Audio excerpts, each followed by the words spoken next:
مختلف کتابوں میں اس بات کا بھی تذکرہ ملتا ہے کہ قلعہ پھروالا میں ہر وقت گکھڑوں کی 500 نفوس پر مشتمل فوج موجود رہتی تھی، جبکہ 50 ہاتھی اور 100 گھوڑے بھی دفاعی ضروریات کے پیش نظر ہر وقت قلعے میں موجود ہوتے تھے۔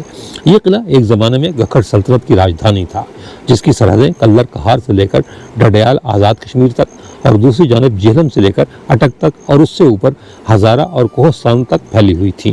یہ قلعہ 1008 عیسوی سے 1012 کے درمیانی عرصے میں گکھڑ سردار کیے گور نے بنوایا تھا۔ بعض کتابوں میں لکھا ہوا ہے کہ یہاں پہلے کچھ موجود نہیں تھا، لیکن کچھ کتابوں میں ہے کہ یہاں پہلے ایک کچا قلعہ موجود تھا جس کی بنیادوں پر ہی یہ قلعہ بنایا گیا تھا۔ شاہراہ ریشم اور جنرالی سڑک کے ساتھ کشمیر جانے والے راستوں کے سنگم پر واقع اس قلعے کی تصویراتی اہمیت مسلم ہے۔ قلعے کی جو دیواریں سلامت ہیں وہ 28 سے 30 فٹ بلند ہیں اور 10 فٹ تک چوڑی ہیں۔ ان پر تیر چلانے کے لیے غنیم بھی دیکھے جا سکتے ہیں۔ گکھڑ کون تھے اور کہاں سے آئے تھے، اس حوالے سے تاریخ میں مختلف روایتیں ملتی ہیں۔ جنرل کننگھم کے خیال میں گکھڑ کشمیری بادشاہ ابھی سارس اول کے ماتحت تھے، جن کی سلطنت موجودہ پوٹھوہار سے کشمیر تک پھیلی ہوئی تھی۔ تاہم خود گکھڑوں کی اپنی تاریخ کے گورنامہ از دونی چند 1720 کے مطابق وہ سلطان قید بن گوہر کی اولاد ہیں، جو اصفہان میں کیان کا رہنے والا تھا۔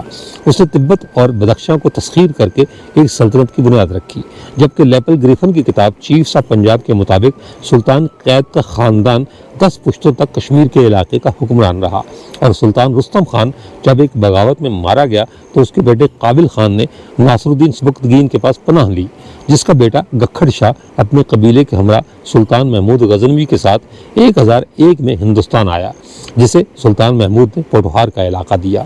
اس کے ثبوت کے طور پر سلطان محمود غزنوی کے ہاتھ سے لکھا ہوا ایک وثیقہ بھی پیش کیا جاتا ہے، جس میں درمیان اٹک و جہلم کے الفاظ استعمال کیے گئے، حالانکہ اس زمانے میں دریائے سندھ کو اٹک نہیں بلکہ نیلاب کہتے تھے۔ تاریخ فرشتہ میں گکھڑوں کو ایک وحشی قبیلہ قرار دیا گیا ہے جو پنجاب میں 682 عیسوی سے آباد ہے۔ تاریخ فرشتہ کا مصنف محمد قاسم فرشتہ یہ بھی کہتا ہے کہ گکھڑ خواتین میں کثیر شوہری کی روایت بھی تھی۔ اس قبیلے نے 13ویں صدی عیسوی تک اسلام قبول نہیں کیا تھا، لیکن گکھڑوں کا کہنا ہے کہ تاریخ فرشتہ کے مصنف محمد قاسم فرشتہ نے 1612 عیسوی میں بیجاپور میں بیٹھ کر جو تاریخ لکھی اس میں گکھڑوں کے حوالے سے اس لیے بغض برتا گیا کیونکہ محمد قاسم کے جد امجد ہندو شاہ کو لاہور میں شیخا گکھڑ نے ذلیل کیا تھا، جس کا بدلہ اس نے تاریخ کی کتاب میں اتارا۔ الفسٹن اپنی کتاب ہسٹری آف انڈیا کے صفحہ 329 پر لکھتا ہے کہ سیالکوٹ کے راجہ رسالو کا حریف راجہ ہوڈی بھی گکھڑ تھا۔ واضح ہے کہ راجہ رسالو کا عہد پہلی صدی عیسوی کا ہے، لیکن مستند تاریخ میں محمود غزنوی اور پرتھوی راج کی 1008 میں لڑی جانے والی لڑائی کا ذکر ہے، جس نے آنے والے 1000 سال کی تاریخ بدل کر رکھ دی۔ لڑائی اٹک میں چھچ کے مقام پر لڑی گئی۔ شاید اسی فتح کی خوشی میں سلطان محمود غزنوی نے جنگی حوالے سے انتہائی اہم علاقہ کیے گور کو سونپ دیا ہو۔ 1205 میں جب گکھڑوں نے خوارزم کے خلاف بغاوت کی اور لاہور تک کے علاقے پر قابض ہو گئے تو شہاب الدین محمد غوری نے فوراً ہندوستان میں داخل ہو کر گکھڑوں کو شکست دی، لیکن جب وہ واپس جا رہا تھا اور دریائے جہلم کے کنارے خیمہ زن تھا تو گکھڑوں کے ایک ٹولے نے آدھی رات کو دریا پار کر کے شہاب الدین غوری کو شہید کر دیا، لیکن گکھڑ اس سے انکار کرتے ہیں۔ ان کا کہنا یہ ہے کہ شہاب الدین غوری کے قتل میں ان کا کوئی ہاتھ نہیں تھا، حالانکہ جہاں شہاب الدین غوری کا مزار موجود ہے وہ گکھڑوں کا علاقہ ہے۔ گکھڑ کہتے ہیں کہ اسے کھوکھروں نے مارا تھا۔ بہرحال جب بابر 1519 عیسوی میں ہندوستان پر حملہ آور ہوا ان دنوں یہ علاقہ 2 حصوں میں تقسیم تھا، ایک پر تاتار خان اور دوسرے پر ہاتھی خان کی حکمرانی تھی۔ دونوں چچزاد تھے۔ تاتار گکھڑوں کا صدر مقام پھروالا تھا، جبکہ کوہستانی علاقے پر ہاتھی خان کی حکمرانی تھی۔ جن دنوں بابر یہاں سے گزر کر بھیرا میں قیام پذیر تھا ان دنوں ہاتھی خان نے تاتار خان کو قتل کر کے اس کا علاقہ بھی ہتھیا لیا۔ تاتار خان کی قبر دریا کے دوسرے کنارے پر مائی قبر مسجد کے عین سامنے مشرق کی طرف واقع ہے۔ تاتار کے داماد منوچہر نے بابر کو اس واقعے کی اطلاع دی۔ ادھر کوہستان نمک کے پاس جنجوڑا سرداروں نے بھی ہاتھی خان کی شکایت کی کہ مسافروں کو لوٹتا ہے، جس پر بابر نے بھیرا سے کوچ کیا اور پھروالا پہنچ کر قلعے کا محاصرہ کر لیا۔ سخت لڑائی کے بعد ہاتھی خان قلعے سے فرار ہو گیا۔ 15 مارچ 1519 کو بابر تاتار محل میں فروکش ہوا۔ بعد ازاں ہاتھی خان کی صلح نامے کی درخواست پر بابر نے اسے معاف کر دیا اور اسے سلطان کے لقب سے نوازا۔ یہیں سے مغلوں اور گکھڑوں کی دوستی شروع ہوئی۔ 1525 عیسوی میں ہاتھی خان کو اس کی بیوی نے زہر دے دیا، جس کے بعد تاتار خان کا بیٹا سلطان سارنگ خان حاکم بنا۔ 1526 میں جب بابر نے ابراہیم لودھی کے خلاف پانی پت میں مقابلہ کیا تو سارنگ خان کے بھائی آدم خان 12,000 گکھڑ سپاہی لے کر شریک ہوا۔ فتح مند ہونے پر بابر نے گکھڑوں کو پوٹھوہار کی حکمرانی سونپ دی۔ اسی زمانے میں پھروالا کے ساتھ انہوں نے دان گلی میں ایک اور قلعہ بنایا۔ 1541 عیسوی میں شیر شاہ سوری سے شکست کھا کر ہمایوں ایران کی طرف بھاگ گیا۔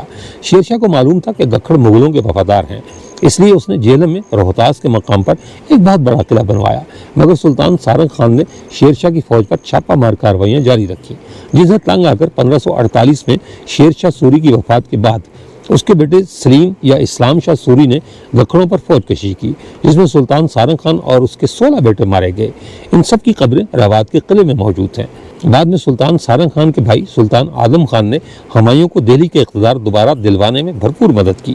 1553 میں پھروالا قلعے کے در و دیوار ایک دلخراش واقعے کے عینی شاہد ہیں، جب ایک مغل شہزادے کی آنکھیں یہاں نکال دی گئیں۔ ہوا یوں کہ جولائی 1553 میں ہمایوں کا باغی بھائی کامران مرزا پناہ کی غرض سے گکھڑوں کے پاس آیا۔ انہوں نے پناہ تو دے دی، مگر ہمایوں کو اطلاع بھی کر دی۔ جب ہمایوں پھروالا پہنچا تو سلطان آدم خان نے اس شرط پر کامران کو ہمایوں کے حوالے کیا کہ اسے جان سے نہیں مارا جائے گا، مگر ہمایوں کے امراء کا اتفاق تھا کہ اسے مار دیا جائے۔ چونکہ ہمایوں آدم خان سے وعدہ کر چکا تھا، اس لیے اسے مارا تو نہیں گیا، مگر اس کی آنکھیں نکال دی گئیں۔ عزیز ملک 1978 میں شائع ہونے والی اپنی کتاب پوٹھوہار میں لکھتے ہیں کہ اکبر اعظم کے عہد میں 1563 میں آدم خان اور سارنگ خان کے بیٹوں میں تنازع اٹھ کھڑا ہوا، جس کی وجہ سارنگ کے بیٹے علاول خان کی بیوی تھی، جس پر آدم خان کا بیٹا لشکر خان عاشق ہو گیا اور علاول خان کو قتل کرا دیا۔ جواباً علاول خان کے بھائی نے لشکر خان کو مار دیا۔ اس واقعے پر علاقے میں افراتفری پھیل گئی، جس پر اکبر نے مداخلت کی اور روہتاس قلعے میں اکبر اعظم نے گکھڑوں میں صلح کروا کر علاقے کو تقسیم کر دیا۔ آدم خان کے پوتے جلال خان کو روہتاس، سلطانپور، دانگلی سمیت 453 گاؤں دیے گئے۔ کمال خان کے بیٹے مبارس خان کو پھروالا سمیت 333 گاؤں عطا ہوئے، جبکہ آدم خان کے ایک اور بیٹے شیخ گنگا کو تخت پڑی کا علاقہ اور 242 گاؤں دیے گئے۔ ایک برس بعد مبارس خان کی وفات پر پھروالا بھی جلال خان کو مل گیا، جو ایک جالا فوجی تھا۔ اس نے کوہاٹ، بنو اور یوسف زئی قبائل کے خلاف شاہی فوج کی قیادت بھی کی تھی۔ پھروالا کے قلعے میں ایک اور تاریخی رقم ہوئی جب ایک گکھڑ سردار شادمان خان نے 1650 عیسوی میں قلعے سے پیرا گلائیڈنگ کرتے ہوئے اڑان بھری۔ شادمان خان اورنگزیب کے دربار میں ملک الشعراء تھے اور صاحب دیوان تھے۔ اس نے پہاڑی کی چوٹی پر پھروالا قلعے کی دیوار سے دریائے سواں کی جانب پیرا گلائیڈنگ کا مظاہرہ کیا۔ اگر دیکھا جائے تو اس طرح وہ ایشیا کا اولین ہواباز قرار پاتا ہے۔ تاہم بتایا جاتا ہے کہ پیرا گلائیڈنگ کرتے ہوئے ایک بار وہ اپنی ٹانگ بھی توڑوا بیٹھا تھا۔ مغلوں اور گکھڑوں کی قربت کا اندازہ ان کی باہم شادیوں سے بھی کیا جا سکتا ہے۔ سلطان سارنگ خان کی پوتی جہانگیر کے عقد میں آئی۔ علی قلی خان کی بیٹی اورنگزیب کے چوتھے بیٹے شہزادہ اکبر سے بیاہی گئی۔ مغلوں کے زوال کے ساتھ ہی جب مرہٹے دہلی کی طرف بڑھنے لگے تو احمد شاہ ابدالی نے سلطان مقرب خان کی مدد سے متھرا اور پانی پت کی تیسری جنگ میں مرہٹوں کو شکست دی۔ مقرب خان ایک بہادر جنرل تھا۔ اس نے یوسف زئی افغانوں اور قلی خان رئیس خٹک کو شکست دی تو اپنی سلطنت گکھڑ منڈی تک پھیلا دی۔ احمد شاہ ابدالی نے سندھ سے چناب تک کا علاقہ مقرب خان کو دے دیا۔ آخرکار 1765 میں سکھوں کی بھنگی نسل کے سردار گجر سنگھ بھنگی نے بڑی فوج کے ساتھ چڑھائی کی تو مقرب خان نے گجرات سے نکل کر اس کا مقابلہ کیا، لیکن پسپائی اختیار کرتے ہوئے پھروالا آ گیا۔ گکھڑوں کے ایک اور سردار رئیس ڈومیلی ہمت خان نے مقرب خان کو دغا بازی سے قید کر کے مار ڈالا۔ مقرب خان کی وفات کے بعد اس کے 2 بڑے بیٹوں نے پھروالا اور 2 چھوٹے بیٹوں نے دان گلی کا قلعہ لے لیا، لیکن گجر سنگھ نے انہیں نہ صرف تمام علاقوں سے محروم کر دیا بلکہ پھروالا پر چڑھائی کر کے قلعے کو تباہ بھی کر دیا۔ گکھڑ سرداروں کو قید کر کے جموں بھیج دیا گیا۔ سکھوں نے گکھڑوں کے سروں کی قیمت 1 روپیہ لگا دی، جس پر کئی شہزادے اور سردار مارے گئے، اور جو بچ گئے وہ یا تو ہجرت کر گئے یا پھر انہوں نے اپنی ذات بدل لی۔ اسی زمانے میں گکھڑ راجے اور کیا نہیں کہلانے لگے۔ پھروالا قلعے کی تباہی سے گکھڑوں کا کم و بیش 750 سالہ اقتدار کا سورج غروب ہو گیا۔ پھروالا کا قلعہ گکھڑوں کی ہی نہیں بلکہ پوٹھوہار کی ایک پوری تاریخ کا گواہ ہے، مگر اس اہم تاریخی ورثے کا کوئی پرسان حال نہیں۔ قلعے کی دیواریں چند جگہوں پر ہی باقی ہیں، دروازے شکست و ریخت کا شکار ہیں۔ عام لوگ تو درکنار آج کے گکھڑ خود بھی یہ نہیں جانتے کہ دریائے سندھ سے جہلم تک ان کے اجداد نے